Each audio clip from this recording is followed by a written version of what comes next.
Bible shows that March is actually the first month of the year, and Sunday, yes, you heard right, is the first day of the week. Take a look. And so this right here is the Bible from 1775 telling us at the time that we used to have 13 months. The first month of the year is March! Look at all the way to the end, guys. There's 13 months. 13 months! First day of the week, Sunday. Second day, Monday. Look at that. Seventh day or Sabbath, Saturday. This is the proof right here. Sunday as the first day, March as the first month? That's not what any calendar I've ever hung on my wall has shown. The curiosity in me sparked. I wondered, if what I was looking at was true, why did everything change? Who decided to flip the script and shift the months around? And why does it feel like we might be out of step with the rhythm that was once so ingrained in our culture that it was worth printing in the good book itself? It was like finding a piece in a puzzle that I didn't know was missing. The more I thought about it, the more questions arose. What if the holidays we celebrate, the ones we've been told were based on ancient traditions, were actually aligned with a different rhythm, one dictated by this forgotten calendar? Take Christmas, for instance, often said to be a rebranding of pagan festivities. If we were following this old system, where would that leave December 25th? Would it hold the same meaning if it didn't coincide with the winter solstice as neatly as it does now? Could this alternative arrangement of time affect not just holidays, but our everyday lives? I'm not an academic with a wall of degrees, but that night, I felt a responsibility to learn more. There was a sense that by understanding the past, by peeling back the layers of changes and adaptations, I might find something essential. Something about how we connect with the universe, with each other, and how we find our place within the cycles that govern our existence. And so, I began a journey, one not through dusty library shelves or ancient ruins, but through the digital realm of information, armed with a newfound determination. I was ready to see where this old Bible's tale would lead me and what it might reveal about the world we think we know so well. Discovering that Sunday might actually be the starting point of the week necessitates a serious reconsideration of cultural and religious norms. It presents the startling idea that the day we traditionally dedicate to rest and religious observance could indeed be Saturday. Such a perspective carries weighty implications for contemporary religious customs, hinting that widespread practices might not align with this historical viewpoint. Astrologically, the impact of such a shift cannot be understated. Each day's energies are traditionally tied to a celestial body, which, according to astrological systems, can influence human affairs. Misalignment between our constructed week and this celestial ordering might disrupt the intended flow of cosmic energies into daily life.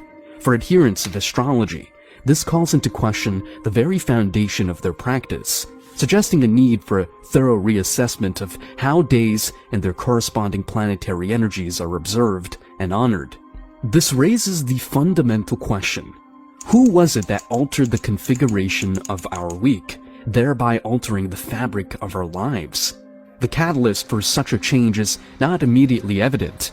It may have been an incremental process influenced by the shifts in religious and secular authorities over the millennia, or it might have been an intentional move to distance contemporary practice from ancient traditions. One of the things Constantine did was because he wanted the pagans to worship God, Jehovah, was he moved the day of worship to the day of the sun, which is why we now worship on Sunday. Because Sunday became a pagan day. One thing is clear. There seems to be a deliberate discrepancy between our current temporal structure and that of historical records, though the motivations behind this are still veiled in mystery. The departure from the calendrical structure as outlined in the 1775 Bible could imply that many facets of our daily existence are misaligned with both historical precedent and perhaps celestial design. This misalignment extends to significant dates of observance. The timing of festivities such as Christmas and Easter, for instance, might not truly reflect their original intent or season. Contemplating a realignment with this historic calendar suggests the possibility of returning to a way of life that is more authentic, perhaps closer to spiritual principles that have been overshadowed over time. It prompts us to consider whether a shift in observance to align with historical records could reconnect us to a spiritual authenticity that has been eroded. This discourse is not merely about adherence to religious rules or speculative astrological theories. It centers on our alignment with a natural and cosmic order that may predate contemporary calendars. Choosing to follow this route is about much more than date correction. It's a quest to uncover a harmony with the natural world that may have been lost. As we delve further into the contents of this ancient text, we have to wonder what further insights they may offer, and in what ways these could revolutionize our current understanding of time, spirituality, and our place within the cosmos. This exploration is not only fascinating, but has the potential to be profoundly life-altering. The 1775 Bible, which intriguingly outlines a calendar year starting with March and comprising 13 months, hints at a bygone era's intimate dance with the cosmos.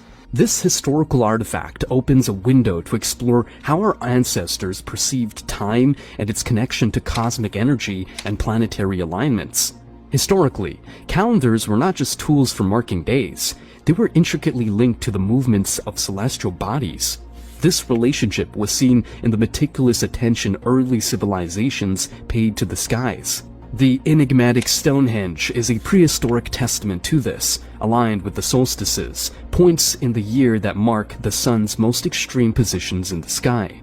In the context of the 1775 Bible, the shifted calendar may point to a forgotten alignment with natural cycles. If March marked the new year, it coincided with the vernal equinox, a time of balance when day and night are of equal length, symbolizing renewal and rebirth in many cultures. This could suggest a time when people were more in tune with the rhythms of nature, aligning their lives with the equinoxes and solstices which were critical to agricultural societies. The choice of a 13-month calendar could also reflect a closer alignment with lunar cycles. Traditional lunar calendars, used by cultures like the Hebrews, based their months on the moon's phases, resulting in a year of 12 or 13 months to maintain synchronicity with the solar year. This system is rooted in the observable energy shifts that accompany the transition from one lunar phase to another, which ancient peoples believed influenced agricultural and human cycles. Furthermore, planetary alignments have long been observed and respected. The 7-day week is an enduring legacy of such celestial considerations, with each day corresponding to one of the 7 classical planets known to the ancients. The 1775 Bible's depiction of Sunday as the week's first day underscores this connection, resonating with the sun's position of primacy in our solar system. The study of the calendar in the 1775 Bible might reveal more than a mere historical curiosity. It may uncover a lost understanding of time that honored cosmic energy more explicitly than our modern system. It opens questions about how this alignment affected societal behavior, religious observances, and the general worldview of the time.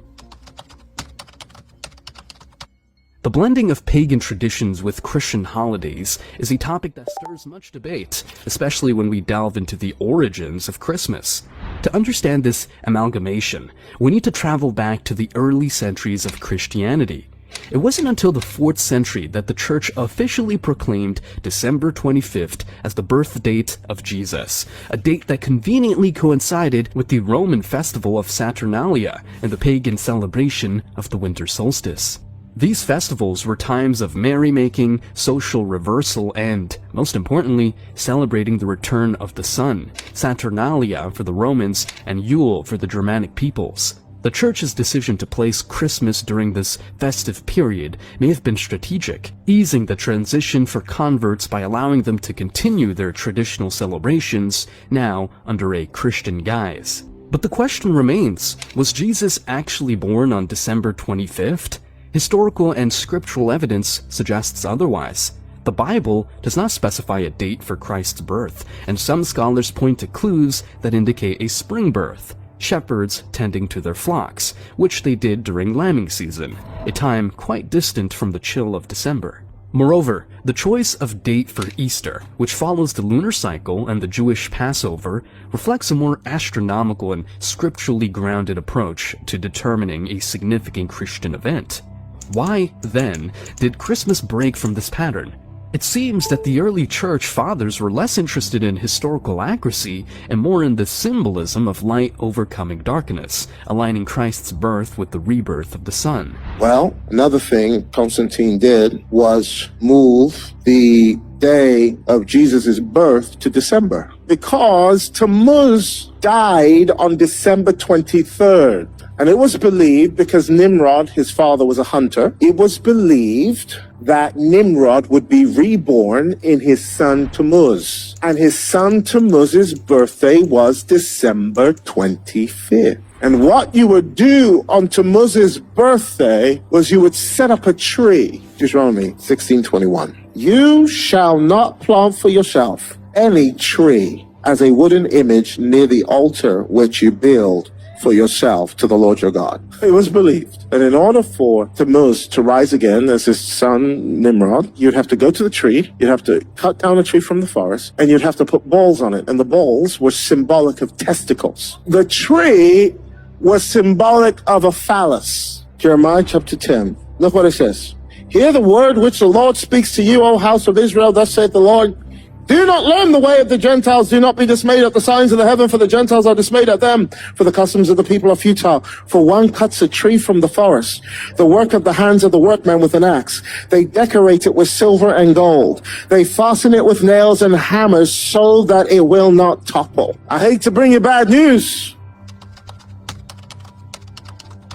The calendar delineated in the 1775 Bible, with its unconventional 13-month year beginning in March, invites us to revisit historical timelines and spiritual narratives.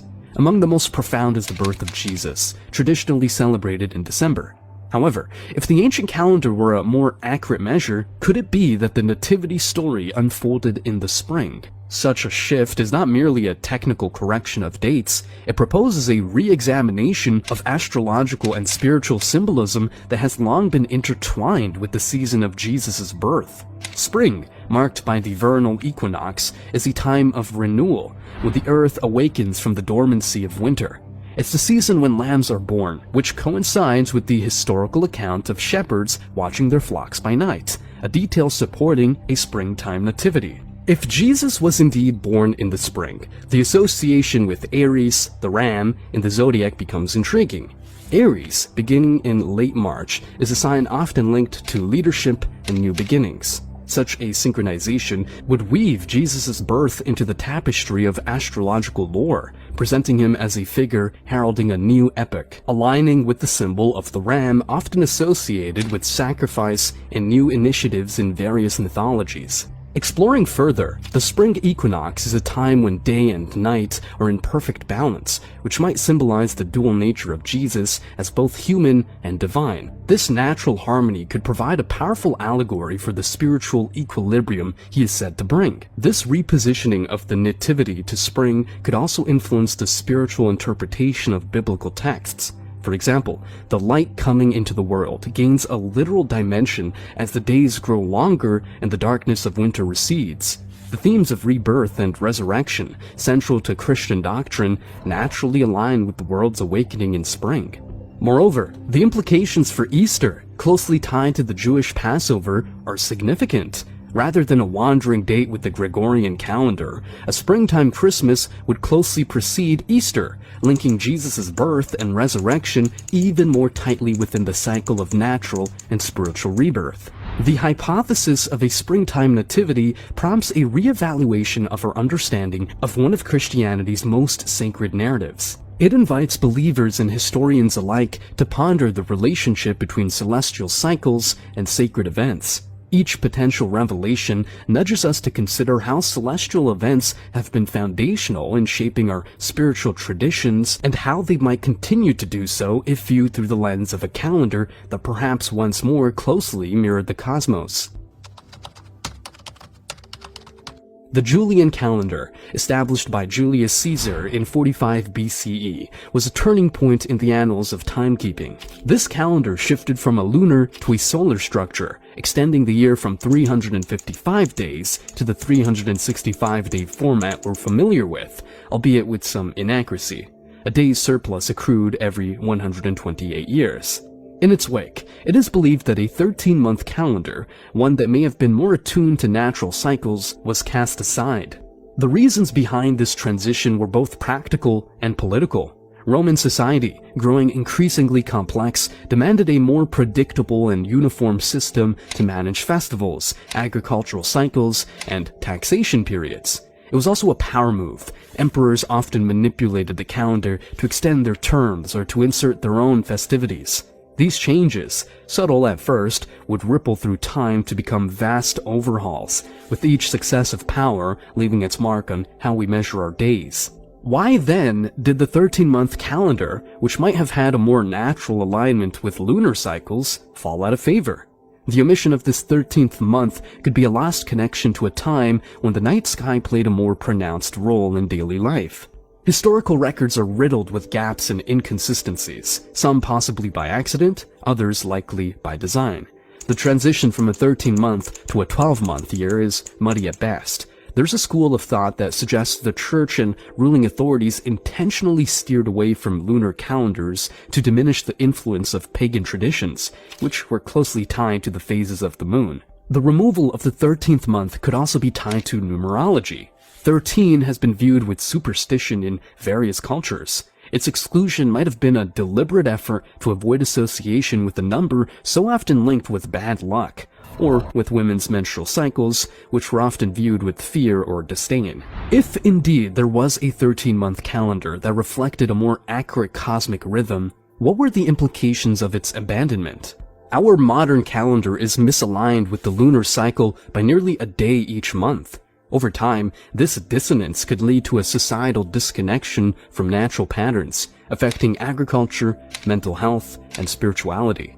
Religious festivals, many of which were once synchronized with celestial events, now float through the year, untethered from the rhythms they once celebrated. Christmas, Easter, and other holidays have been assigned fixed or fluctuating dates that may no longer correspond with the times of year they were originally meant to honor. The ripple effects of a calendar out of sync with the cosmos may be more profound than we realize. Agricultural practices that were once timed to the reliable rhythms of the moon now rely on the imperfect Gregorian calendar. This subtle shift may have gradually distorted our connection to the environment, leading to practices that are less sustainable and harmonious with the Earth's cycles. In spiritual terms, the impact is even more esoteric. If sacred days are misdated, the collective energy focused on these times might be akin to misdialed calls in the cosmic sense. Are prayers and celebrations reaching their intended spiritual heights, or are they somewhat off the mark? This isn't to question the faith or devotion of practitioners, but rather to ponder the power of collective consciousness and its relationship to the timing of sacred observances.